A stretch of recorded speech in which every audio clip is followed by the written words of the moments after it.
Back on the set na sa Widow's War si Bea Alonzo, fresh from her Europe trip kasama ang kanyang pamilya. Very memorable and one for the books nga raw ang kanilang holiday vacation sa Andorra, Spain, kung saan nakapag-ski sila.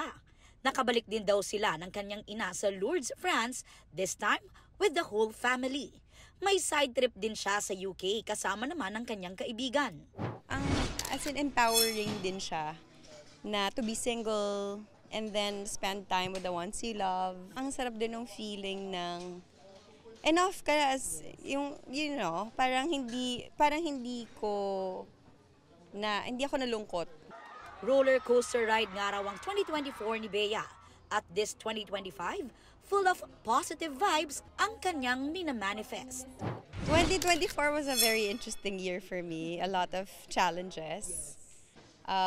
Napakakulay ng 2024. But of course, it taught me a lot.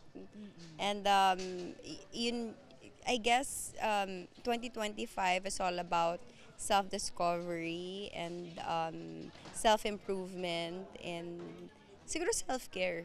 Magiging open din daw siya to change and possibilities, mapa-career o personal na buhay. Pero bukas din ba ang kanyang puso? Parang maling sinabi ko yun na. Yeah, open. Pero syempre, again, marami kang natutunan sa past years and pagdating sa usaping yan, syempre parang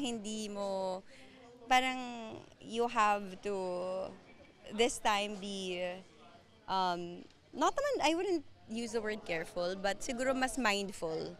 And siguro this time mas intentional.